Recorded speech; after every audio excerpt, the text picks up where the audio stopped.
Welcome to the Work Hard, Play Hard podcast. My name is Rob Murgatroyd, and I'm a former doctor turned lifestyle entrepreneur.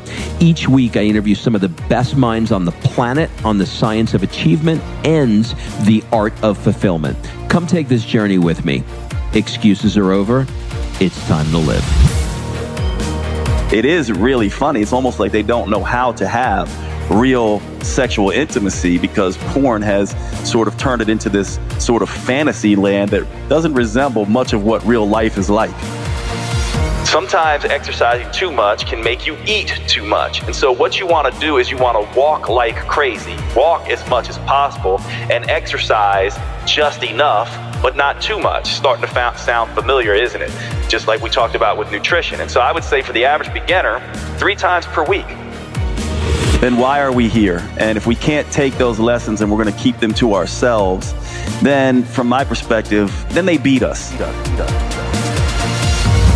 What's up, everybody? This is Rob Murgatroyd, and welcome to another episode of the Work Hard, Play Hard show. This episode features an amazing naturopath named Dr. Jade Teta. You can find him on Instagram and elsewhere at Jade Teta. So I wanted to have Jade on the show, not just because he's an insanely smart doctor when it comes to how the body functions, but because he knows how to put things in layman's terms and super simple, plain language that we can all understand and use. So Jade is an integrative physician, author, and sought-after expert in the realm of metabolism and self-development. He spent the last 25 years immersed in the study of strength and conditioning, hormonal metabolism, and the psychology of change. He's the founder and the creator of the international health and fitness company, The Metabolic Effect, and the author of the Metabolic Effect Diet. Okay, so why did I want him on the show? I wanted him on the show because I interviewed his former wife, Jill Coleman, a few months back, and Jill shared some super intimate details on the events that led to their divorce and how they're now amazing friends. And look, I don't really care about their divorce, but what I care about is what we can use when a relationship doesn't work, how we can grow from it, share it, and actually still care about the other person. And I think there's just a lot of nuggets here. So in this conversation, we talk about everything from hormonal imbalance, building muscle, Stoic philosophy, pornography, and fidelity, folks. Be sure to take a screenshot of this episode, share it on the socials, and remember to tag me and at Jade Teta and let us know what you thought. So without further ado, please enjoy this conversation I had with Jade. Jade, welcome to the show. Hey, Rob, how's it going? Thanks for having me. Really appreciate it, man. It's great to be here. I'm so excited that you're here. I'm super pumped to have you on the show. So first of all, just thank you for making the time. Yeah, man. And thank you for your work. I really appreciate everything you do. Yeah, you got it. So here's where I thought we would start. I thought we would start with a few questions on where you grew up to just kind of give us a feel for what the early years was like growing up in North Carolina. So maybe you could tell us a story about something perhaps your parents did with you as a kid, which sort of typifies what your experience was like from, say, ages 5 to 10. Yeah, well, it's funny. My parents grew up in the Manhattan area, and I was born in New York. And so I was a northern kid raised in the South. And that was a really interesting sort of, I guess, dynamic. And my parents really didn't know coming from up north. It's very segregated in the South.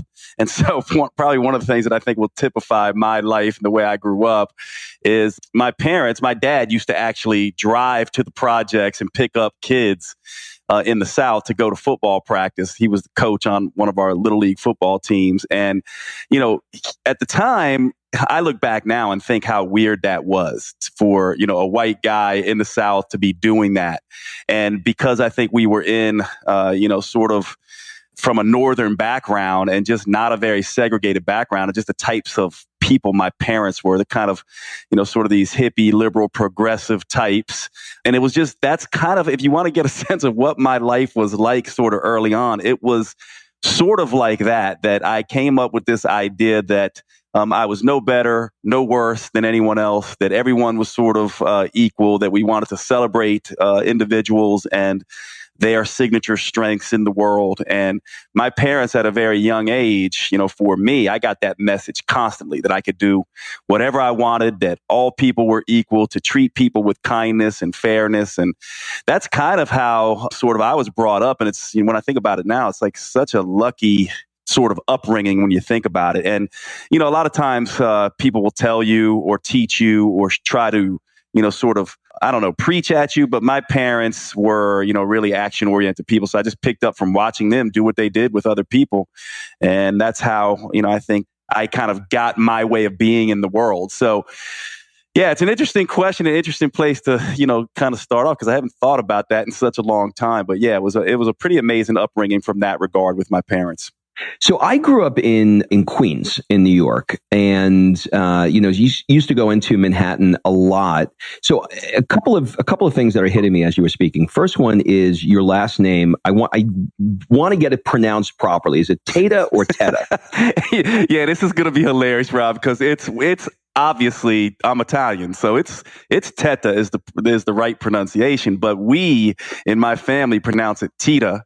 And I don't know why they made that change somewhere way back when we first came over. I think we're 3 generations in the United States, but I think it's because Teta means breast in Spanish. And so it's sort of a derogatory term. So so it's funny, like people often, it's sort of like, it's the slang for breast in Spanish. And so it's pronounced Teta, obviously, but we pronounce it Tita. It's funny because I get made fun about that all the time. I was just in Mexico and they were laughing at me the whole time, Dr. Teta, Dr. Teta. So that's so awesome. So your dad is Italian. Yes, my dad is Italian and Greek. My mom is Portuguese, mainly Portuguese and some Northern European.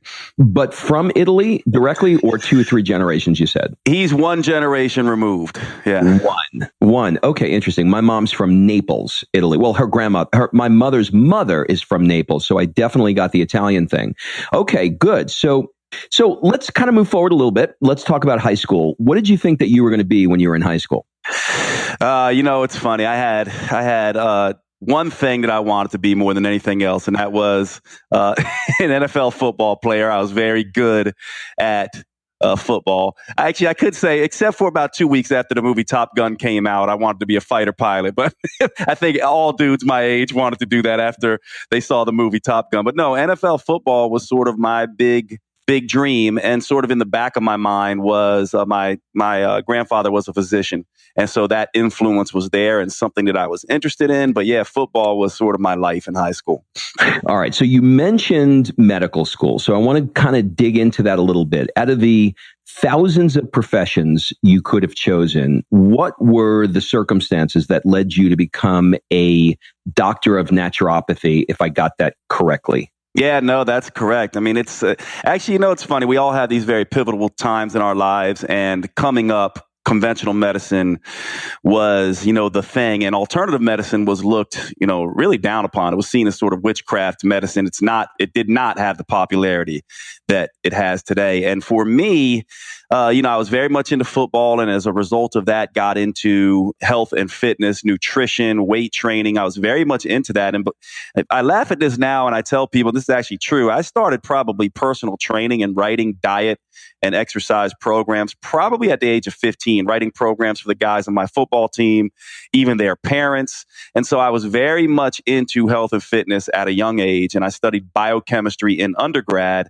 And I just guess I never gave it a second thought. I was like, I'm going to medical school and this will be what I do. And I'm going to learn how to take care of people and teach healthy lifestyles. But when I got to the point where I started looking at the curriculum and started applying to medical school, I was shocked at the time. I remember just being surprised because I never thought about it, that there was no nutrition taught and there was no exercise taught.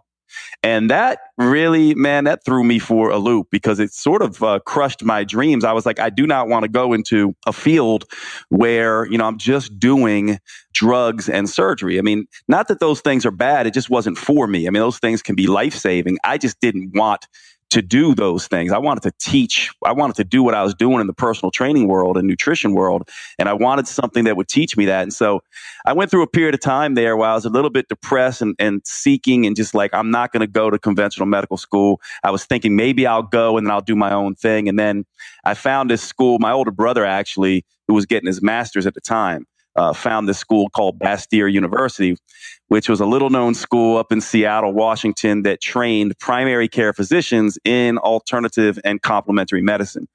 And as soon as I heard about that, I was like, that's it. I'm going there. I don't know, man.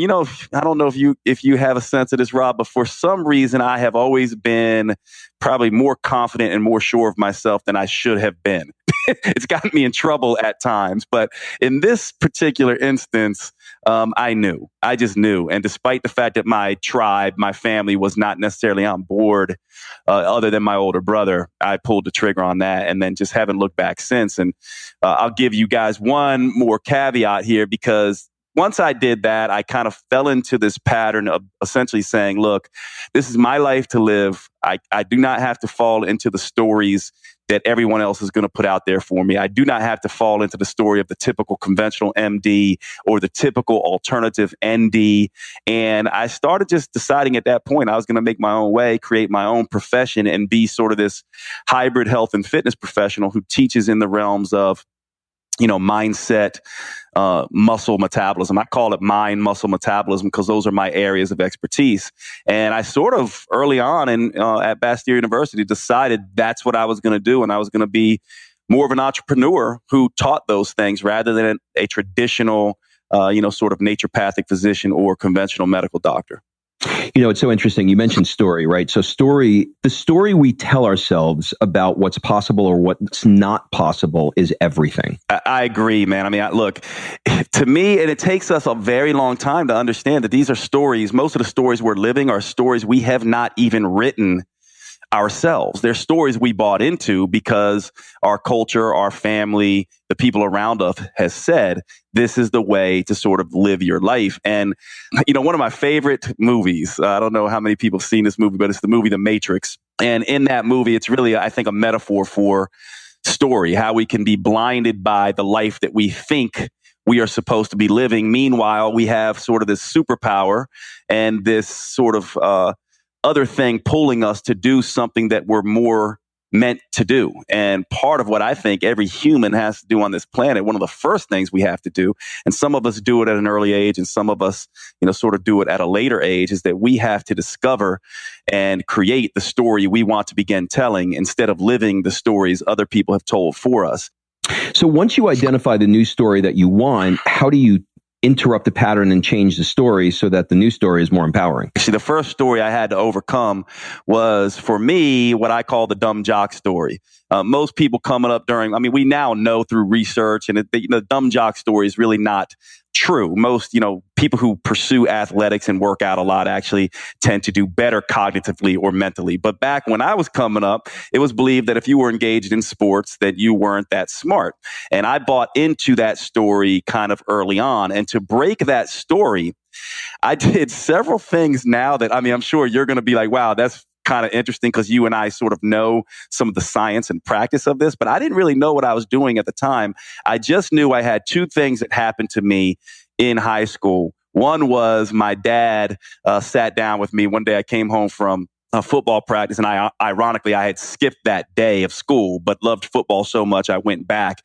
And my dad sat me down and said, the school called today and said that you missed 60 some days or half, like a third or a half of the school year last year, and that you're starting to skip again this year. He goes, what are you doing?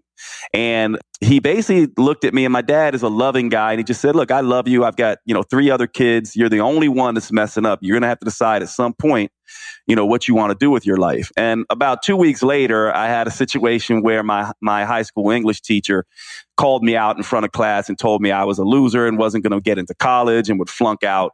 And at that point, I kind of made a decision that I was kind of again, confident kid. And I was just like, they don't know me. They don't know me. And I see why they see me that way, but that's not who I'm going to be.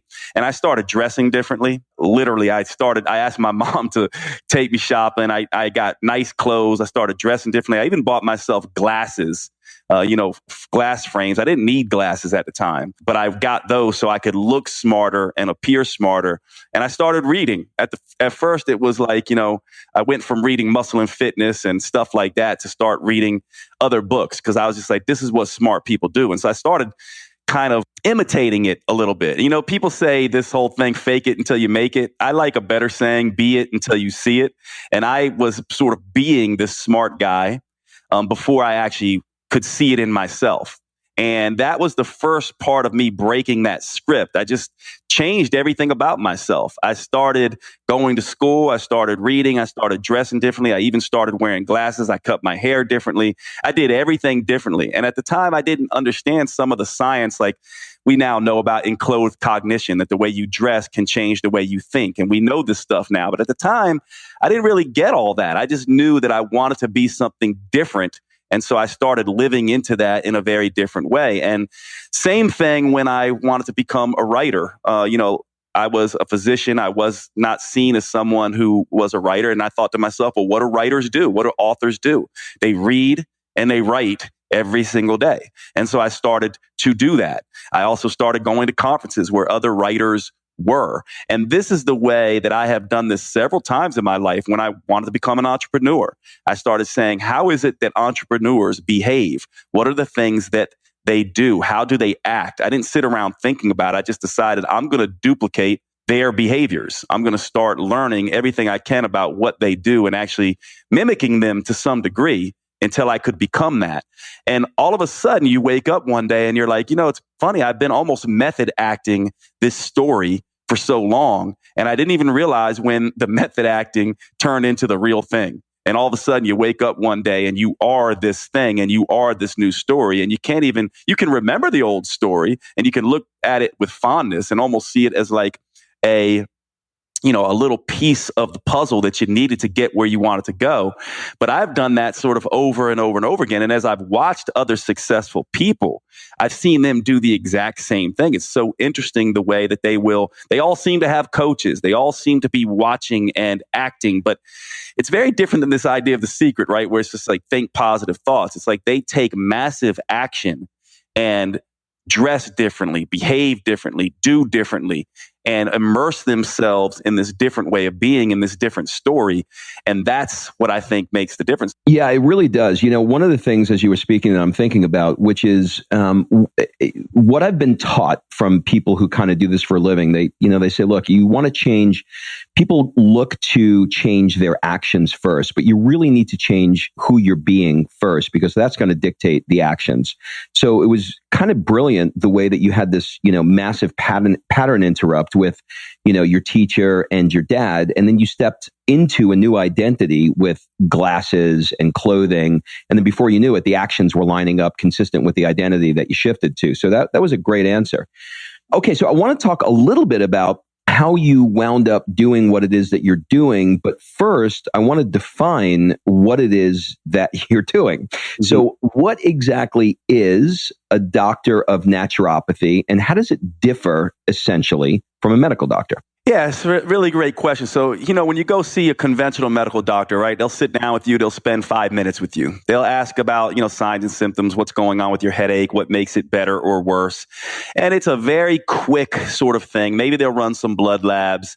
What they're looking for is they're looking for a disease, right? They want to make a diagnosis so that they then can go into their sort of cookbook and essentially say, okay, headache of unknown origin, maybe migraines, maybe there's some aura with it. We're going to give this particular medication. And they do very good work. But what a naturopath does is very different, because we're looking at before you are in a disease state. And I'll use diabetes as an example. So in diabetes, once your fasting blood sugar levels go above 120, you are now defined as diabetic. However, normal blood sugar should be around 70 to 80. So what happens to someone who's in the 100 to 110 range? They're not yet diabetic, but we know there's some dysfunction going on with them. What happens with a naturopathic physician or someone who practices what I call functional medicine is we're looking at when you move from healthy to dysfunction, because before you get to disease, you're going to go into a dysfunctional state that's not yet a disease state. And I spend all of my time there in that dysfunctional state, trying to correct that before it gets to a disease. That's mainly what a naturopathic physician does, which is why we do mostly lifestyle medicine. So we pay attention to the way you're sleeping. We pay attention to what you're eating. We pay attention to the way you're moving and exercising, the way you think, all of those kinds of behaviors. And then we put corrective actions in place, primarily using lifestyle medicine, exercise, food, supplements, herbs, and then if required, medications. Here's an example. If you went to the doctor and they found you had high blood pressure, they would say, okay, Rob, here's your blood pressure medication. Come back in 6 months and we'll see how you're doing. If you came to me with high blood pressure, what I would essentially do is I would say, well, how high is it? Is it dangerous for you, Rob? If it's dangerous for you, then I'm putting you on a medication. If it's borderline, then I'm going to put lifestyle things in place and see if we can correct it before you go on the medication. By the way, if I do end up putting you on high blood pressure medication, my goal is still to get you off of it. Oftentimes, conventional medicine is like, okay, you're on your blood pressure medications, keep doing that. And what we do is we're looking at it like, how can we restore complete function and health versus how can we keep you from disease? Does that make sense?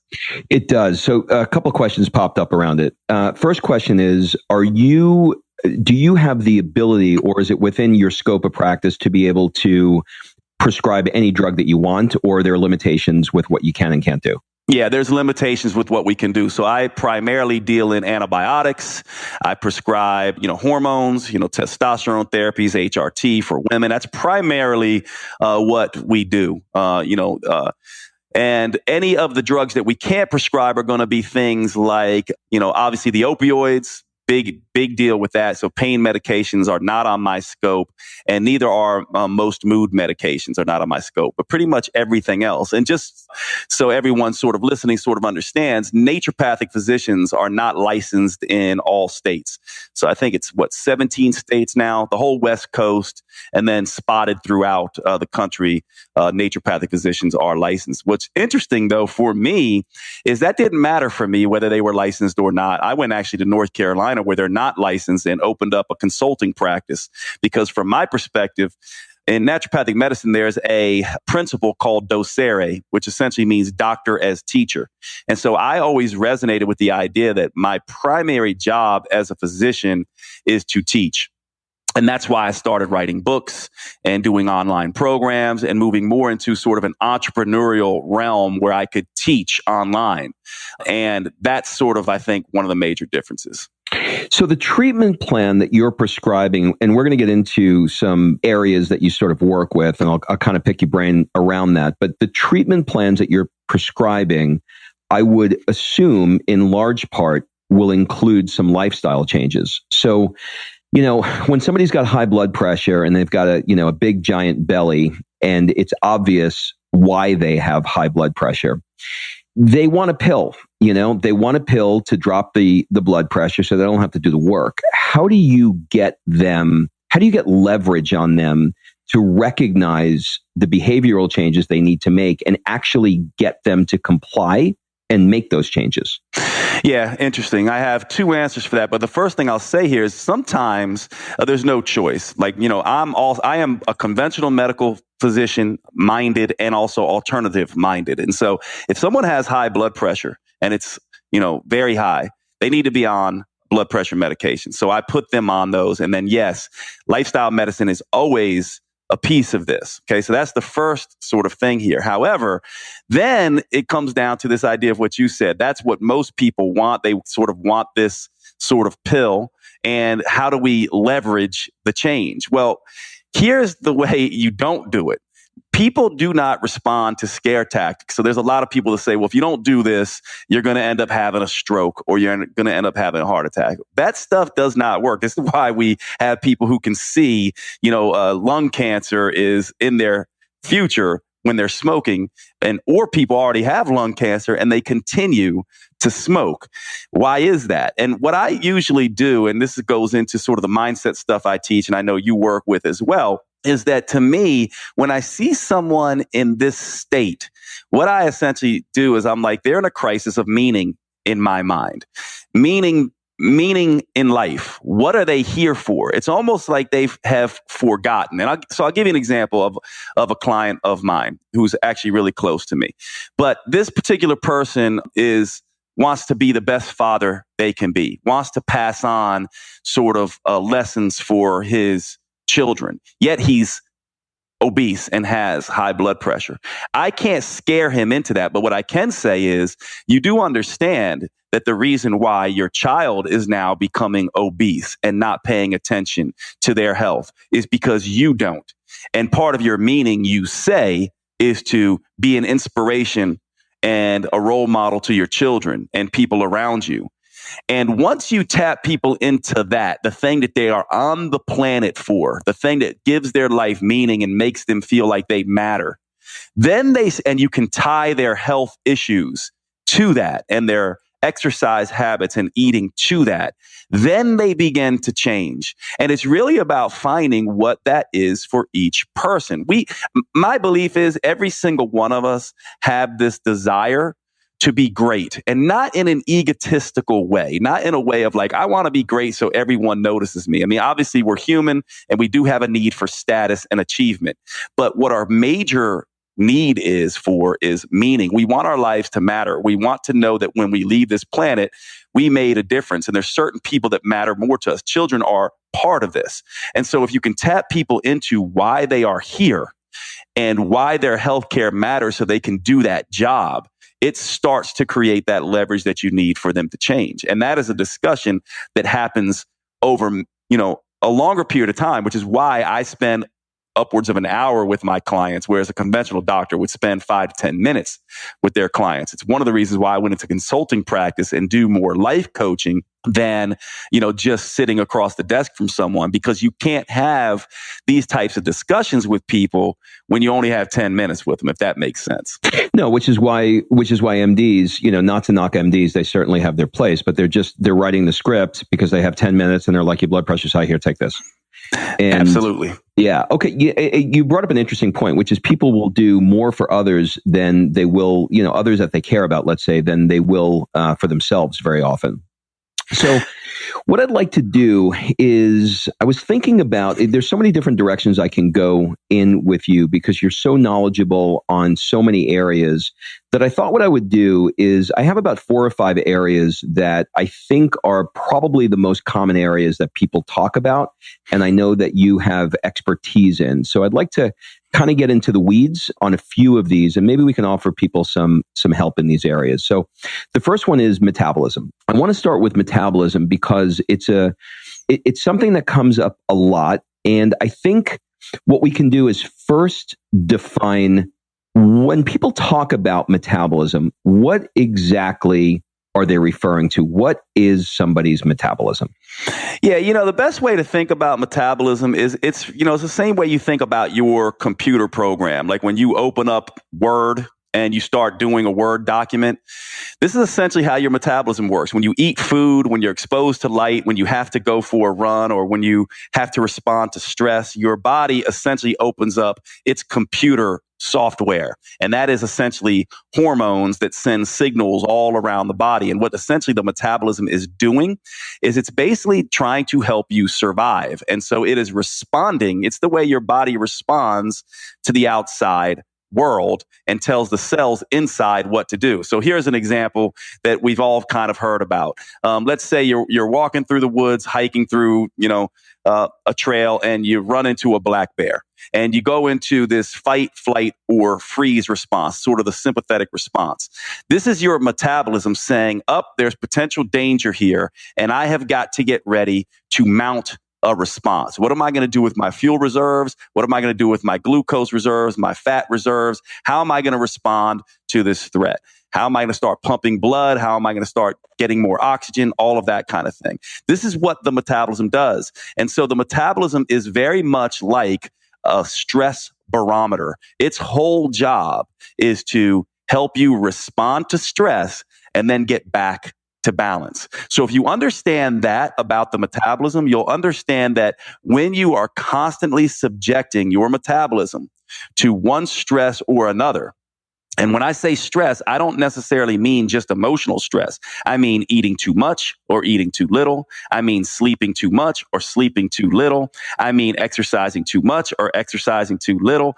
The metabolism works on the Goldilocks principle, right? Not too much, not too little, but just right. What it is trying to do is get you back to balance. And what we oftentimes do is we try to force the metabolism to do what we want it to do. We want to lose weight, so we're going to try to force it to do what we want, not understanding that the metabolism is adaptive and reactive to everything we do. So it's a changeable system. So think about this, Rob, right? Here's why people run into problems with the metabolism. Think about a changeable, adaptive, reactive system like the metabolism. And you are going to try to adjust the metabolism or get it to do what you want it to do by doing the same thing over and over again, by just trying to eat less and exercising more continuously.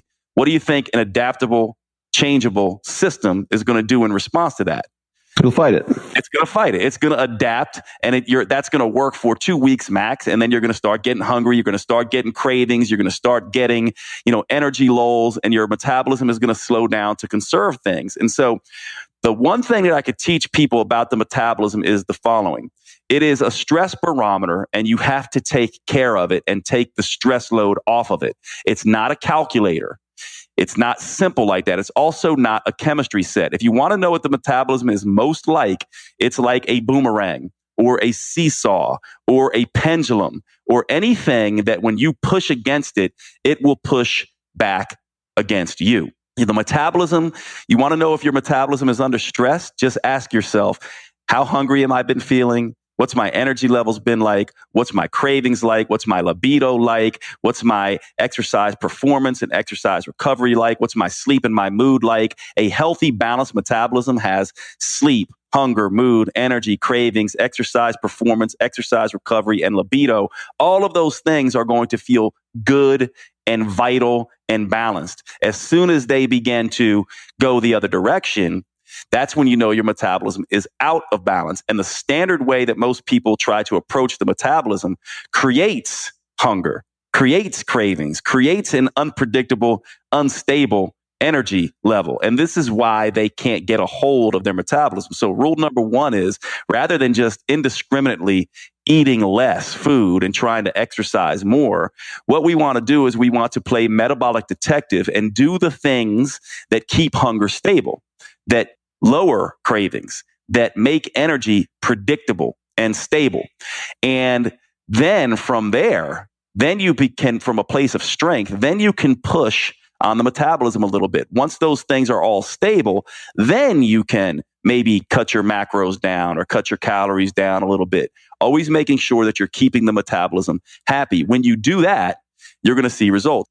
This is really interesting because it's so counterintuitive to how we are programmed socially to think. We look down, we see a belly, we go, oh, shit, I got to stop eating. And that is not the way to do it. So you gave us some tips, but I want to kind of put a bigger point on this. What is the playbook that somebody can use to, one, identify whether or not their metabolism is in fact out of whack? I know you mentioned stress. Mm-hmm.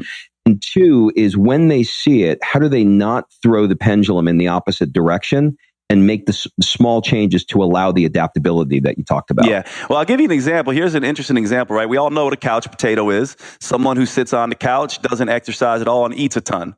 And we all know that these people tend to be hungry all the time, have cravings all the time, have really poor energy.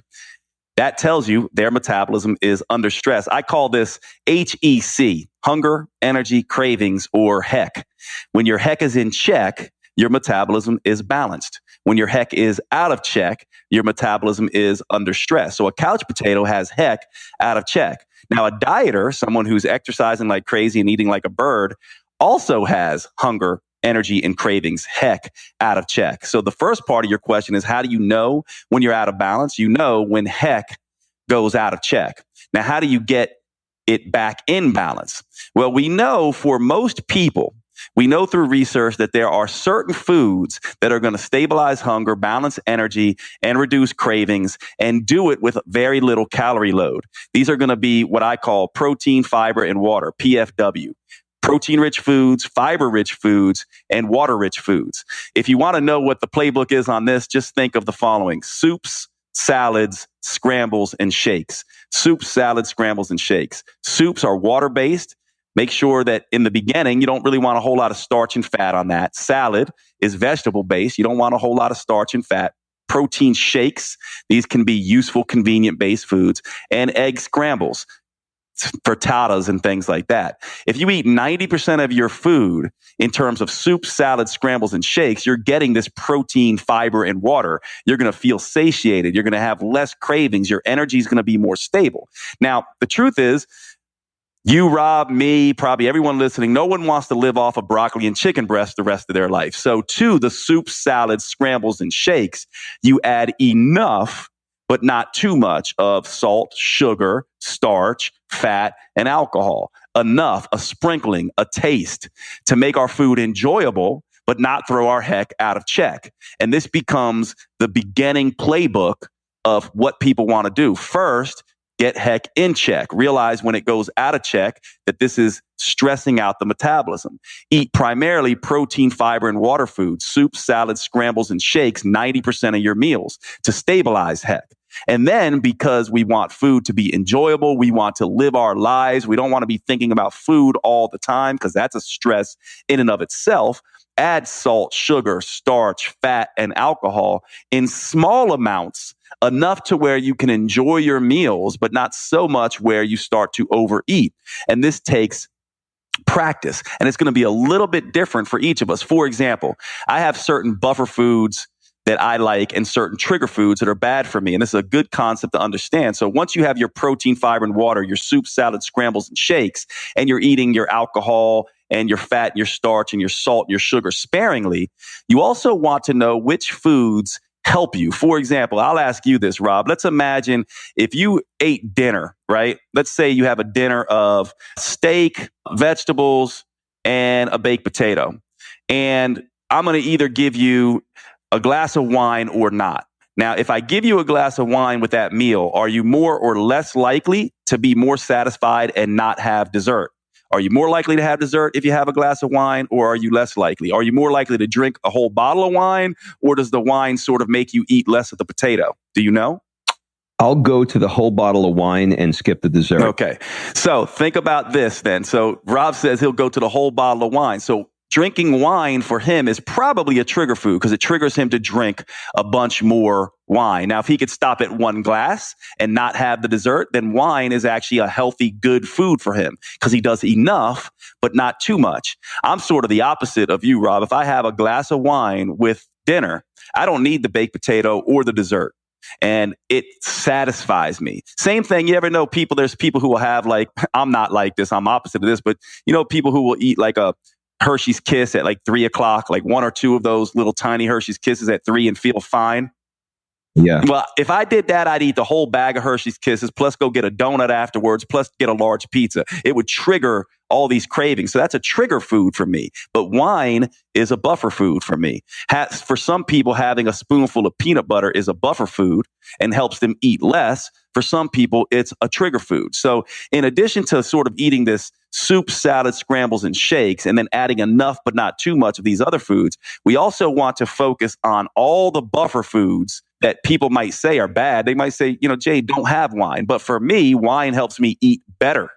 For some people, a Hershey's Kiss helps them eat better, not worse. And we have to honor these individual metabolic differences where we are each metabolically unique. We are each have different stress sensitivities and psychological sensitivities, and we each have different personal preferences. So each of us, when it comes to metabolism, need to become more like a metabolic detective rather than a dieter. So the buffer food is the food that will give you the variety, satiate you, but not make you go all in like a trigger/domino food will, like a Hershey's Kiss, if you fall into that category. Absolutely. And we need to know. So anyone listening to this right now who's interested in this concept, I would write down your 3 trigger foods that you know when you have them, you're off the rails. And I would write down your 3 buffer foods that you know when you have them, you are far better able to keep heck in check. And don't judge them based on what Rob or I think, like whether we think it's healthy or not. Judge it based on how your body responds to it. And that's what we should be doing. I have to think about this, but there are some foods where as you're explaining this, where I'm thinking about and going, I can actually hear myself saying, I just want a bite of that. That's all I want, one bite. And I really just want a bite. And there's other ones where I'm like, I'm only going to take a bite and then the bag of potato chips is gone. Yeah. So yeah, I'm totally with you. Okay. So I want to switch gears a little bit, move over to hormones and hormone imbalance. A lot of men, particularly, and I don't know how you would certainly know a lot more about what women are complaining or issues that are coming to you for. But I know a lot of men are now getting their blood checked for low testosterone levels. Mm-hmm. And the thing that has always struck me about that, and I'm not sure if I just think about it the wrong way or not, but if testosterone, quote, naturally goes down as we age, should we replace it if that's how we have evolved? Yeah, that's a great question. And it's funny because I'm 44, I'm getting ready to turn 45. And one of the things that happens all the time is I get these calls, Jade, from my bros, right? Like they're like, I really need to talk to you. Something's going on. I know immediately what's happening. They're so stressed. Their erections are becoming less firm, softer. They're not as responsive as they were. And they're terrified about this. And yes, one of the first things that we will do in that case is we will get a testosterone level checked. Now, to answer your question, yes, in natural settings, right, we will, as we age, testosterone levels will go down. However, I'm seeing low testosterone levels and erection issues now in guys. I had a guy who was 25 dealing with this, which to me, I'm just like, wow. And part of it is the obesity epidemic, and part of it is the diabetes epidemic. And if we go back and look at anthropological data in modern day hunter-gatherers, these individuals have higher testosterone levels than Western men. So there's a very strong argument that testosterone therapies, raising our testosterone levels up to be more in line of what a young man would be, are highly beneficial to us. I have looked at this up and down. It's one of my specialties, endocrinology of male and female hormones, sex hormones. And I believe testosterone therapy is an anti-aging treatment. I don't think that all men should be on it, though. And also, men need to be very careful because they think very wrongly. And this is very much prevalent in the natural medicine world. This is where natural medicine can kind of go wrong, that testosterone is the only thing that's going on with erections. Erection is a really interesting thing because in the penis, we have receptors for estrogen and testosterone and other hormones. And so what we now know is that erections are this complicated orchestration of many different hormones. Too little estrogen and too much estrogen can cause a problem.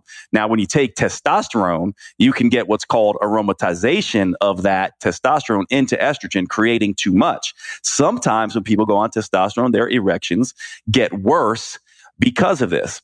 And so you always, again, we go back to your question before about, don't we start with lifestyle medicine first and foremost? Absolutely. And most of the time you can restore testosterone levels pretty easily with losing weight, picking up resistance training, upping your protein intake, making sure your micronutrients are adequate, making sure that you're not decreasing a macronutrient like carbohydrates too low. For example, the keto diets right now are all the rage. You'll frequently see people who are on keto diets and their testosterone levels drop. And so that is what we want to be looking at. But from my perspective, when you're not able to raise testosterone levels, with natural sort of therapies, I'm a big fan of TRT for men as an anti-aging strategy. TRT means testosterone replacement therapy. And this is very different than anabolic steroids. Anabolic steroids, what we're essentially doing is we're going supraphysiological. So the normal testosterone on a lab test would be 300 to 1,000.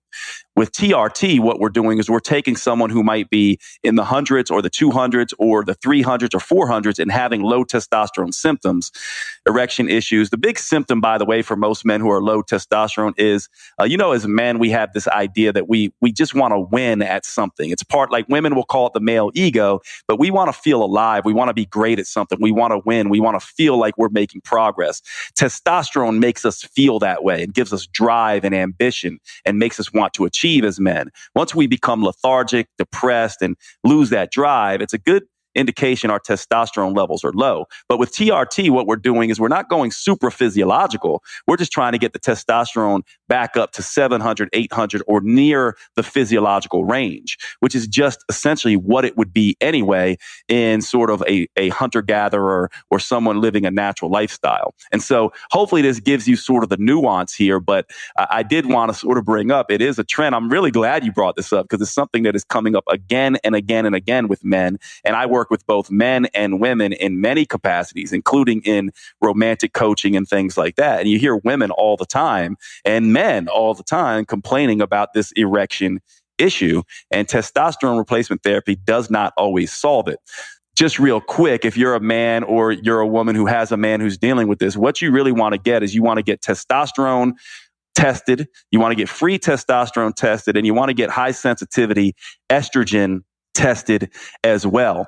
And what I'm finding in my clinical practice, it is really the total testosterone to estrogen ratio that we want to be looking at. And we can manipulate that with TRT and then other sort of natural therapies that will either increase or decrease aromatization of testosterone to estrogen, if that makes sense.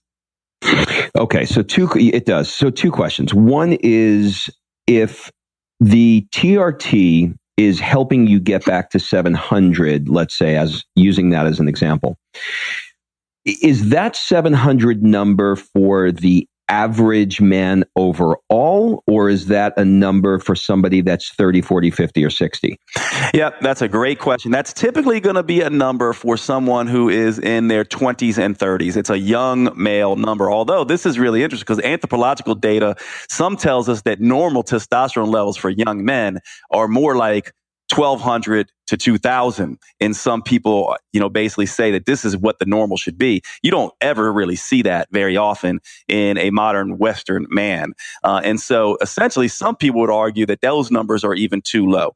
But certainly I've seen, it's really interesting. It's all over the place because I've seen men in their 50s and 60s with testosterone levels 700, 800. And I've seen men in their 30s with testosterone levels at like 300, right? And 200. And so it really is interesting. It has to do with genetics. It has to do with lifestyle. It has to do with a number of different things. And us as men right now, we have to be aware of the fact that our environment is swimming, literally swimming in estrogens. And so a lot of us in this field are kind of wondering, how come we have so many of these young men showing up with low testosterone? It's obesity, yes. It's also an environment that is swimming in estrogens. Estrogens leaching off of plastics, estrogens from persistent organic pollutants from industrial runoff and things like that. And so there's a lot going on here. But I think to your point, I think what you're getting at is what is normal right across the board. And I would argue, and some people would argue, if we had a panel of people here, they would argue for and against what I'm going to say here. But I would argue that a healthy man should have a healthy testosterone level all the way into his 80s, 90s, or until he dies. He should optimize testosterone levels. And TRT should be the last resort.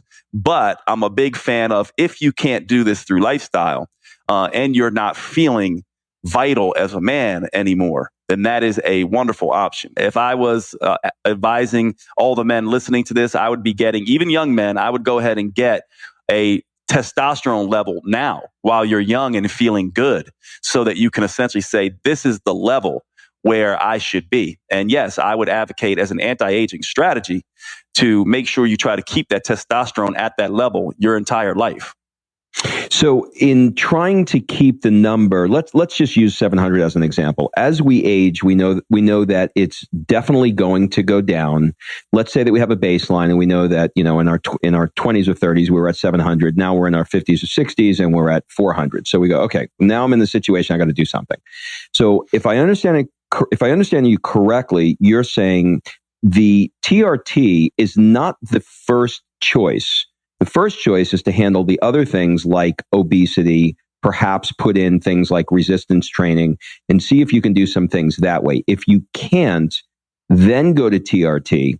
And in that case, if you go to TRT and it raises it back up, which I'm sure it will, what are the side effects that are going to happen because there's a yin to every yang, right? Mm-hmm. So when you do that and it goes up, what are the side effects that somebody's going to notice for the price that they have to pay to get back up to 700? Yeah, it's a great question. And I have a really good answer for that will make most people happy. At the level, optimizing TRT inside the normal physiological range, this is bioidentical testosterone. Looks just like the testosterone your testes would be producing. There are virtually no side effects, with one that I already mentioned being the biggest one. Some people who go on TRT to restore erectile function are disappointed in that it doesn't make a difference for them or not as strong as they want. Most people with erection issues who go on TRT will see those erections, the quality of the erections go up, but not all. But there's virtually no side effects to this because you're essentially just putting in your natural bioidentical testosterone into a system that was used to that to begin with. And by the way, the reason why you want to get your levels done, because, think about it this way. Rob right now might be up near 1,200 naturally for testosterone. So as he ages, maybe you go down to 800, 700, Rob, and you feel great. That's good. But what about if I'm at 700 now and as I age, I go down to 400 to 300? That can begin to become an issue for me. And we now know that low testosterone increases the risk for cardiovascular disease and stroke for men, and that it's starting to be pretty clear that adding TRT back in is now protective. I've seen this over and over again with men who are having high hemoglobin A1Cs and high fasting blood sugars and high triglycerides, which for those of you who aren't doctors, this just means it looks like they're pre-diabetic or diabetic. They also show low testosterone in the hundreds or 200s, which at that level needs to be fixed. And then you fix that testosterone, and all of a sudden, without doing anything else, no changes in diet or anything else, you'll see the hemoglobin A1C come down, the fasting glucose come down, you'll see belly fat being shed. And so there's a lot going on here. But to your point, and I think I love the way that you're dealing with this, because I do think it's the way that people should. You have to take a cautious approach here. You can't just jump into drugs. Yes, there are minimal side effects when you do this from the perspective of restoring normal function. However, what we really would like is to get the body doing that itself. And oftentimes, I would say in, probably 40% of the cases with low testosterone, you don't need to go to TRT. It's pretty easy to fix lifestyle wise. And then the other 60%, they're typically not able to do the lifestyle, which is why it's not working. But there is a certain percent, I don't know what it would be, maybe 20%, 30% who are going to probably need this anti-aging strategy if they want to feel good and optimal as they age. And so sort of that's my take on it. And I do believe we're getting to the point where it's pretty clear, the consensus that this is not just something that is sort of useful for symptom management, but it may actually be protective against the chief killers in men as they age.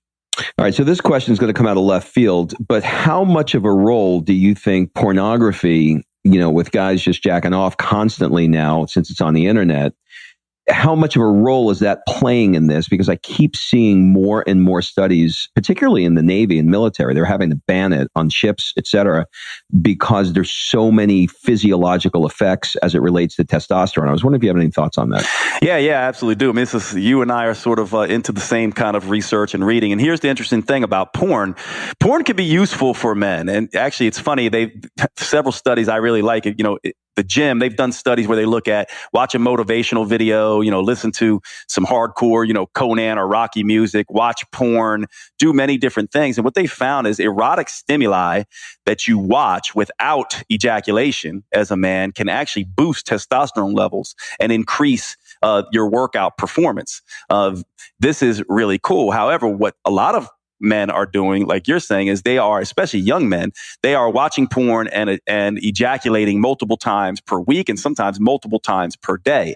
And what this is going to do is desensitize the brain and the erectile apparatus. It's also going to desensitize the sort of nerves in the penis. And so what ends up happening is this erotic stimuli, when you get a real sex partner, what's going to happen is you can end up running into issues because it's not stimulating enough. You also can begin to deplete and for lack of a better term, deplete sort of the hypothalamus pituitary gonadal axis, this whole system from brain to penis, where it's basically you have the brain effects, the biochemistry effects, and the blood flow effects. The brain and biochemistry effects can be downregulated from someone who is constantly stimulating themselves to ejaculation and constantly exposing themselves to porn. Now, this research is mixed. There are several studies showing that porn isn't an issue, but I have seen this enough in the research like you have, and seen it enough clinically with men that I work with to advise against sort of constant stimulation to ejaculation. However, I have used and seen porn be really useful for the men that I work with based on these other studies, where if you're going to use porn and use it as an erotic stimulation without, getting yourself off.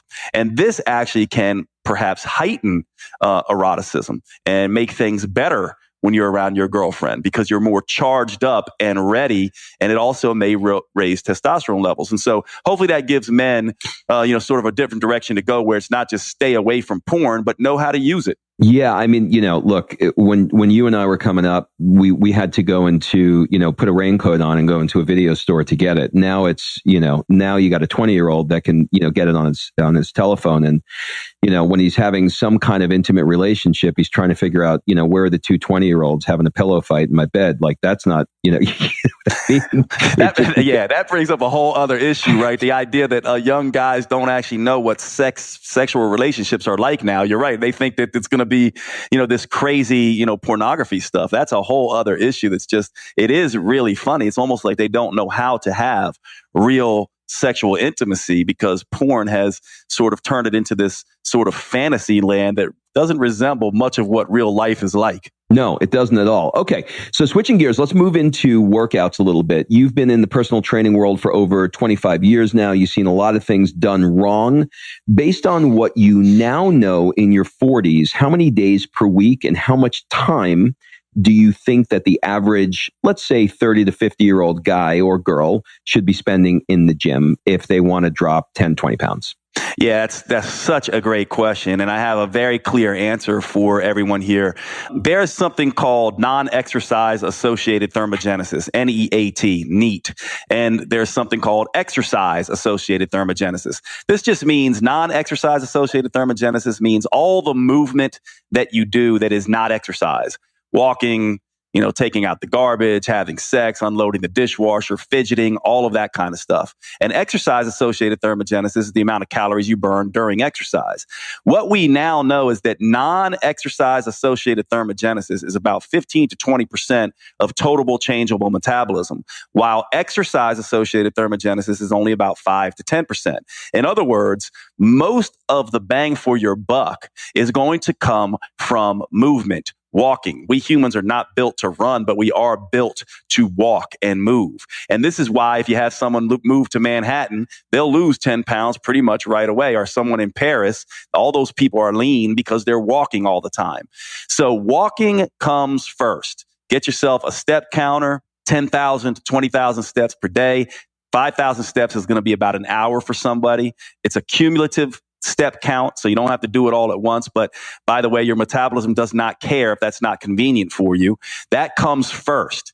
And then that's not necessarily going to make you look like an athlete, though. That will definitely help you lose weight, though. It lowers cortisol. It sensitizes the body to insulin. It's a very hormonal centered activity. So you walk. And then exercise primarily with weights if you want to look athletic 3 times per week. Typically, if you've got your NEAT, your non-exercise associated thermogenesis, this walking in place, you don't really need more than 3 times per week if you're a beginner. Now, if you're someone like myself who is conditioned and likes to train, then 5 to 6 times per week, and you want to be watching your heck. Is your exercise throwing your heck out of check, your hunger, energy, and cravings? Here's what we know from the research. We know that oftentimes people's cheesecake and pizza habit is coming from their over-exercising habit. Sometimes exercising too much can make you eat too much. And so what you want to do is you want to walk like crazy, walk as much as possible, and exercise just enough, but not too much. Starting to sound familiar, isn't it? Just like we talked about with nutrition. And so I would say for the average beginner, 3 times per week. I wouldn't typically go over 5 times per week unless you just love exercise. If you're exercising 5 times per week and you're not getting the results that you want, it's an issue of food first and movement second. I have this pyramid that I'll teach you guys real quick if you want to understand metabolism. Base of the pyramid, I call it the 4 M's. The base of the pyramid is mindset. You have to reduce stress. The next level up on the pyramid is movement. You have to move. This is not exercise. This is just walking. The next level up is meals, what you're eating. And the next level up is metabolics, exercise and things like that, drugs and supplements. Most people, they think that they're going to get the results by going meals and metabolics. But that's at the very top of the pyramid. What you really need to be working on is mindset and movement. So isn't it funny that everyone spends all their time trying to get results by doing metabolics, working out, when really there's 3 other things that are more important than that. Mindset. Lowering stress is what I mean by mindset. Hot baths, Epsom salt baths, sex and physical affection, long relaxing walks, meditation, massage, all of that stuff, time at the sauna, spa, time doing creative pursuits, painting, listening to music, all of that. That stuff comes first to take the stress off the metabolism. Then walking next. Then meals. We talked about that. Soups, salads, scrambles, and shakes. Then metabolics, right? 3 to 5 times per week. If you're exercising that much and you're not getting results, I can guarantee you those mindset, the movement, and the meals piece is the problem, not the metabolics. Okay, so let's talk about Bulletproof. I saw on one of your blogs that you mentioned Bulletproof, and I wanted to ask you about it. I just did a live podcast at the Bulletproof Labs in Santa Monica. I live here in Atlanta, but I go to LA a lot. Yep. I was blown away by the facility, but I just can't tell what's real and what's marketing. And I wondered what your thoughts are on the promises that they make with their equipment. Mm-hmm. Yeah, well, I live in Santa Monica, so I'm actually right down the street from Bulletproof Labs. Here's the thing, and I've been on Asprey's show as well. He basically does the Bulletproof stuff. There's a lot of good information in there, certainly. Way more good information than bad, in my opinion. Most people who pick up the books and do the lifestyle things are going to be far better off. However, from my perspective, I also think it is a lot of marketing hype. I'm a very science-based, evidence-based individual. And so for me, I'm all for biohacking and playing detective with ourselves, but I also want to look at stuff and essentially say, all right, let's not make these huge, wild claims without having the science to essentially back it up. And I think that is the case with this stuff. A lot of this stuff is things that may do exactly what they're saying they do, but they haven't been studied. And so the way I handle this stuff is I say, oh, that's great. It's interesting. I'm glad someone's out there doing it because one day we'll study it. But then I say, I'm skeptical of it until I see something that is more objective and not based on marketing hype and the amount of money you're bringing in to tell me if it's effective or not. Let's look at, for example, just the Bulletproof Coffee as an example of this, right? It is relatively cheap and relatively effective for some people to make their own coffee and, put, coconut oil in it or butter in it. There's not that much big of a difference between heavy whipping cream in coffee and butter and coconut oil, except for some of the different fatty acids like caprylic acid and things like that. So do you need to go buy MCT oil to stick in as a supplement to put in your coffee? No, you don't. If you want fat in your coffee, you can add butter, you can add cream, you can add coconut oil. Now, each of these are slightly different because they have slightly different fatty acids, but that's the way I look at it. Now, is it effective and should you do it? Well, here's my take on it. If you do it and it keeps your heck in check, and as a result of doing it, you eat less and healthier for the rest of the day, great. However, if you're doing it and just adding in this extra fat into coffee and then eating your standard diet on top of that, then it's not a good thing. You're just adding extra calories in. So those are the kind of things that, I think people need to be aware of. And this is why I often say there's only one rule in my mind to natural health and fitness and nutrition. And most people don't like this rule, but it is do what works for you. They don't like that rule because as humans, we crave certainty. We want a cookbook. We want to say, hey, Rob, hey, Jade, tell me exactly what to do. And it simply does not work like that. You're uniquely different metabolically, psychologically, and in your personal preferences. You have to honor that. And so when you're looking at Bulletproof or any of this kind of stuff, from my perspective, it's like, sure, go ahead and try it. See how it works. You know it's working if three things happen. One, your heck is in check. You're feeling vital.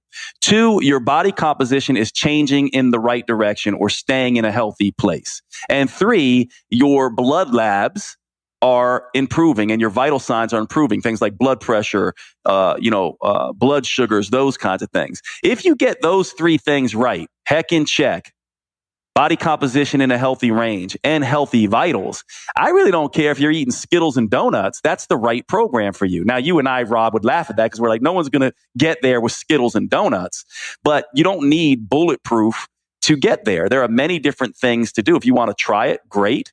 But that's sort of my take on it. So you're basically the overriding theme that I see here is be your own detective, be your own Sherlock Holmes, and assess on a daily basis whether or not you're feeling hungry, where your energy is, where your cravings are. If one of those three are out, try something different, tweak it, and see if you can get those three in check. And that's a prescription that is custom to you. Absolutely. As a matter of fact, I don't know how much you are interested in Bruce Lee, the actor, the philosopher, the martial artist, but he has a saying that I love, and I oftentimes quote, absorb what is useful, discard what is not, add what is uniquely your own. This is essentially what we should be doing in natural medicine. And by the way, I think if Dave Asprey was here, he would say this is essentially what the biohacking is. This is what essentially he's doing. That's why I do like that he's brought this to the forefront, because he is essentially saying, hey, you can be your own detective. You can be your own biohacker. I do think the marketing, in my personal opinion, goes way overboard. But hey, if that means we'll one day study it and prove it right or wrong, I'm all for it. And by the way, I'll say this too, Rob, and anybody who's a creator, I respect and admire. Anyone who's out there doing their work, I respect and admire. I think it's something that most people are terrified to do. Most people simply won't do what, for example, you're doing, with the work that you're doing with your podcast. I oftentimes say to myself, if people understood the amount of hate that a lot of people in this field get, most people simply don't have the stomach for it. So I admire and highly respect people like yourself, people like Dave Asprey, people like anybody who's out there doing their thing. I would, however, then say and be honest about it and say, I do wish that we were all a little bit more honest in our marketing, and hopefully that will happen over time. Oh yeah, I mean, look, it is not a criticism to say that the guy is a marketing genius. I mean, I am high-fiving him all over the place. I just want to figure out which of the 47,000 products that I need to buy and use. But you answered that. But you mentioned Bruce Lee, and that's a good segue into sort of the next question I wanted to ask you, and that's on Stoicism, which I know you're into. Yeah, very much so. Yeah, I'm a little bit late to the Stoicism party, but I'm now starting to embrace it. And I'll be honest with you. I listened to Tim Ferriss talk about it for a few years, and every single time he talked about it on his podcast or his blog or whatever, I did the best I could to get into it, and I just shut it off because I was like falling asleep. It just wasn't my thing. And for whatever the reason is now, it has caught me at the right time. And I think the right person, the gateway drug for me, was Ryan Holiday and his book, Daily Stoic. And I started reading the principles and his interpretation every morning when I'm fresh. I can't do it at the end of the day, but if I do it at the beginning of the day, I can absorb it much better. And I have been absolutely blown away by how the teachings have been affecting me. And I wanted to ask you what your thoughts are on using it sort of as an operating system for us to thrive in these high stress environments that all of us entrepreneurs are currently living in. Yeah, I mean, I think it really lends itself well to the entrepreneur lifestyle. And you know what I found too is like, it's funny, right? When you're reading this, and tell me if this is true for you, but when you start reading Stoicism, most people, they'll get into it and they'll be like, wow, I didn't even realize I am a Stoic, because most of what they teach is sort of common sense, and it's been passed down so far, throughout the ages.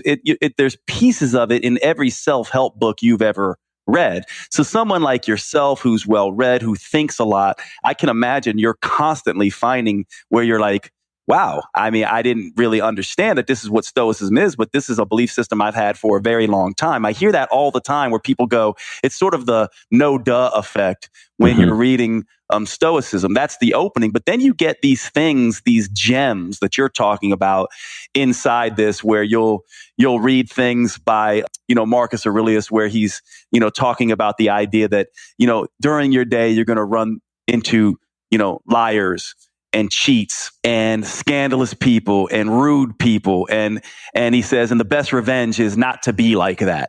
And you get like these gems that you're just like, this immediately fits into, getting a comment on, in social media by a troll. Stoicism is so poignant for those things. Or when we're sort of feeling down or stressed, or feeling like we have this fear, or we're afraid we're going to fail, we can go back to Stoicism and essentially say, look, the pain is the path, the suffering is the source, the obstacle is the way. There's lessons to be learned here. And once you get into that state, you start seeing, I remember that time I went through that breakup, or the time I didn't get that job, or, the time I was suffering with that knee injury or whatever it is. And now I used some of the Stoic philosophy, and now I'm using more and more of it.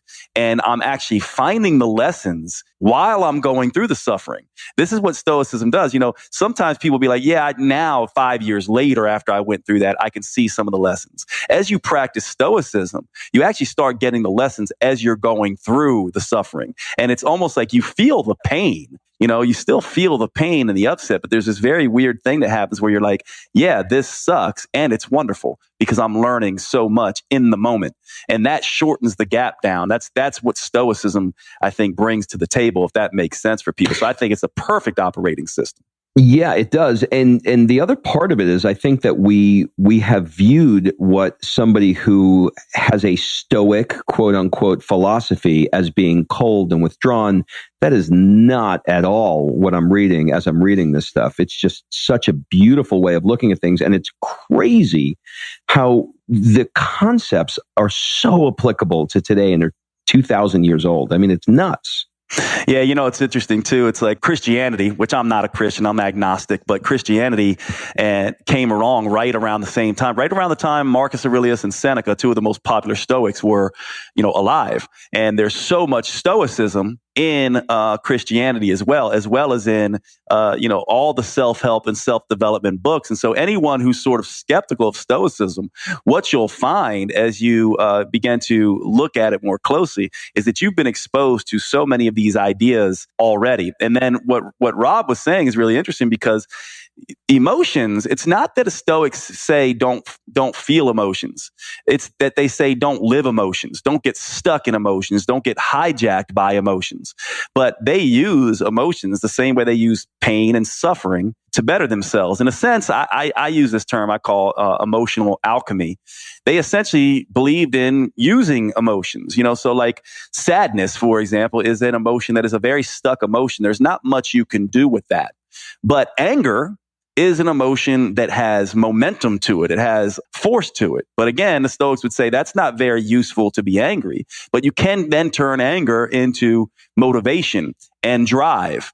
And that becomes very useful. And so in a very Stoic way, it's not to ignore emotions. It's to use emotions the same way you can use your pain and your suffering, and don't live emotions or get stuck in emotions or let your passions hijack you. And that's a big misunderstanding about Stoicism, as you brought up.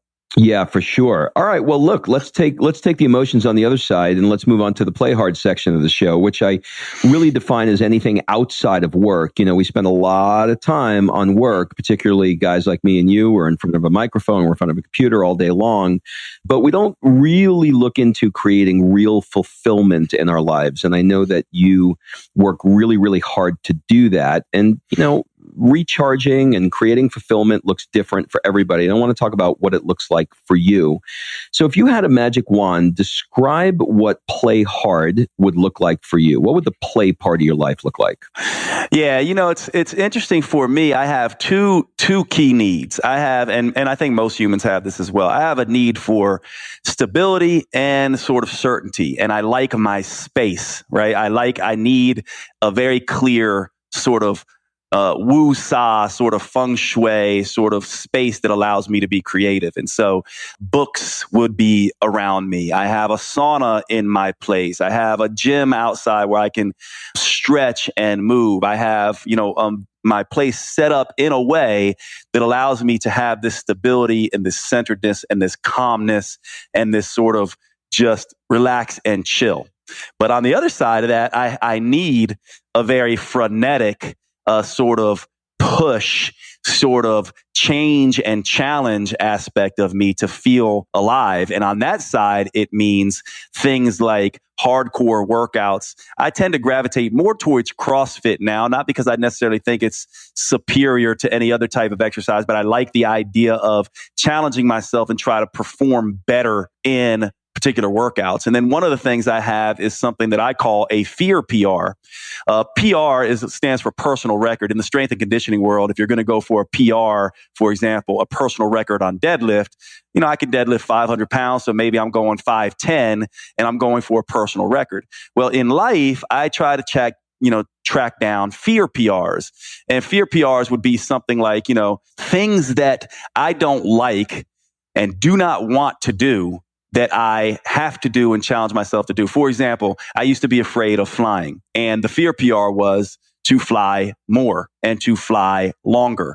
And so I overcame that fear by slowly flying more. And to make it myself more comfortable, initially I started flying first class, and then I bought a ticket where I was in the middle. I did these things on purpose, short flights, long flights. And then my final sort of fear PR was an 11-hour flight, sort of from LA nonstop to Paris. And I became over my fear of flying, and my overcame my fear of travel as well. I'm now essentially in a place where I am going to probably take on another fear PR, which is swimming with sharks, because I do not like the ocean and I do not like sharks. And so to walk you through what this process would look like, in order for me to do that, I got to get comfortable with water. So maybe my level 1 fear PR would be, learn to surf, or just go out and swim in the ocean. Maybe level 2 fear PR would be getting certified in scuba. Level 3 fear PR, 4 PR might be like flying over the ocean to Australia and getting in a tank and swimming with great white sharks. For me, I need and have created these kinds of challenges in my life to help me feel alive. And also because I've seen the transfer over.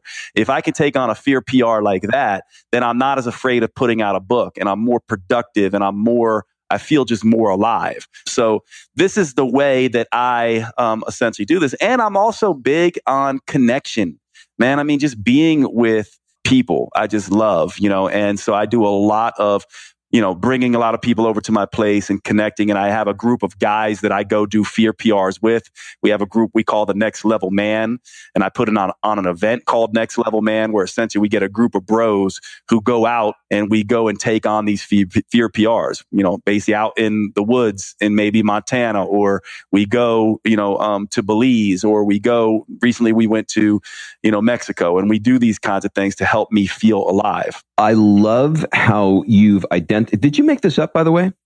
The fear PR is a concept of mine, yes. I love that. That is such a great thing. And I love how you're doing it in levels, get to the water, let the water hit your ankles. Okay, you did it. All right, now let's go up to your knees. I love that. What is the one thing that's rocking your world now that has nothing at all to do with work? Yeah, that's a really hard question for me, but I think I think the thing that I'm really excited about right now is actually in the political realm. I consider myself I don't consider myself a Democrat or Republican. I actually don't like either one of those parties. Mhm. I tend to have a disdain for the Republican Party a little bit more, probably because I don't love our current president. But one of the things that is really got me excited is Steven Pinker has a new book out called Enlightenment Now that I read, and it has turned into one of the best reads, probably most important reads of my life. And just to give everyone listening a little bit of a background on this, he basically goes through the ideas of science, humanism, and progress, and essentially shows that we have won in a sense. I mean, since the Enlightenment time period, we have, conquered aging to a large degree. We've conquered many diseases. We have less war and less famine than at any other time. The world is safer than at any other time in history. And he documents this very clearly through the science. And he goes through and talks about these, sort of principles of science and reason and rationality and all the different ways that we humans are sort of delusional and in our cognitive biases. And so for me, I like to chase down a lot of these research-oriented ideas. And so I've been spending a lot of time since reading that book of just getting into the way our brains trick us. And it really goes back, actually, Rob, to what we talked about in the beginning about this idea of how do we become less delusional and less trapped in our old stories and use, sort of science and reason to progress, not just as individuals, but also in the way that we touch other people. And so that is what I am so excited about right now. Of course, this is very different than metabolism work and kind of goes into self-help and self-development. But that's where I'm spending an awful lot of my time now just because I'm loving it. Love that. I'm going to pick up that book. What is the thing that your soul has been really calling you to do, but for whatever reason, you just haven't pulled the trigger yet? Yeah, well, I went through a divorce. Me and my ex are best friends, actually, still. But I basically went through a divorce. I fell in love with another woman while I was married and had an affair. And anyone who's been through that, to make a long story short, I was betraying my wife and I was being betrayed by the woman I was having an affair with at the same time. So I was in this betrayal sandwich. And whenever something like that happens, again, the Stoic philosophy comes back here. While it was going on, it kind of woke me up to basically be like, I don't want to be this guy. I don't want to be the person who my best friend, who was my wife, I'm lying to her and she doesn't know aspects of myself. And so what happened was I went on, over the last 6 years, I went on sort of this journey, and this is part of the Fear PR came out of this, and sort of this personal sort of journey to become the person that I know I am sort of meant to be. And I am unbelievably happy, happier than I've ever been in my life, more solid than I've ever been in my life. And then what I'm called to do now is to help people sort of get to where I've gotten to, and to use their pain and their suffering, especially in the romantic realm, because it's one of those interesting things that is very much like, it's almost worse than, losing someone to death, because the person is still around. And we built our identities around these people to such a degree that they can destroy us.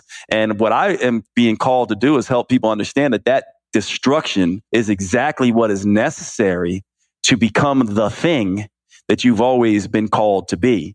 And that is a lot of what I want to be teaching and I'm called to do now as a result of my story, if that makes sense. It makes perfect sense. And for those that want to know more about what Jade is talking about with the affair story, I have an upcoming interview with his ex-wife, Jill Coleman, where she went in detail about that. And I love how open the two of you guys are about that story, because it reads to everybody listening as not salacious, but hey, we're human. This was a fuck up, but here's what we learned. And let me hope that these lessons you can use. That's what I love about that story. And I'm curious to know, after you listen to the interview that I had with her, what your thoughts are on it.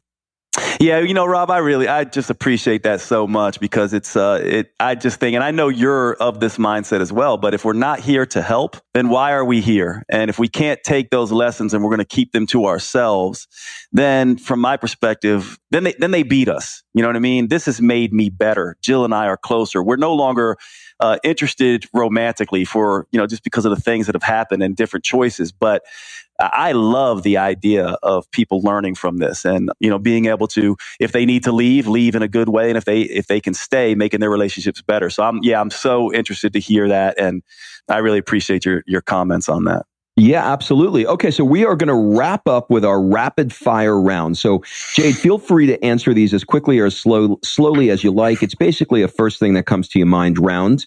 What would your friends say is one of your superpowers? Oh, yeah, this one. Well, this one's kind of easy for me. Morpheus. If you've ever seen the Matrix, there's a character in the Matrix called Morpheus. Just to give people a background on this movie real quick, Neo is the superhero of the thing, and he doesn't know that he is the superhero. He doesn't know he's the one, that he's the savior. But this guy, Morpheus, in the film, believes in him so much that Neo starts to believe in himself. And sometimes we need that in life, don't we? Sometimes we need someone to believe in us before we can believe in ourselves. And I was lucky enough to have that from a very early age with my parents. And I would say that I pride myself on being that for other people. I am genuinely in love with the idea of helping people just make it. And I don't have any sort of jealousy or sort of any weirdness around that. I want to help people. I want to be a Morpheus for people. And I think that finally, I think my family and friends would describe me as that. What's one of the things that you're afraid of right now? Sharks in the ocean, man. I mean, it's like it's a weird sort of thing, and I'm going to conquer that fear. But that's what I'm afraid of. And on the one hand, it's weird, and on the other hand, I say that's kind of cool that I don't have any of these fears around failure or any of that kind of stuff. It's just sort of these sort of fears around these prehistoric things. Who knows what you were in your last life? Exactly. What do people never ask you, but you wish they did? Yeah, that's interesting. You want to know what's funny about this? I think that I would, as a man, right? This is kind of interesting. I wish people just asked me more about myself outside of my expertise. You know what I mean? Like I really enjoyed like the beginning of this where you're sort of like asking me about my story and my upbringing and understanding a little bit about that versus just, hey, Jade, tell me how to eat better and this and that. I find myself in the coaching role a lot and talking about my expertise a lot.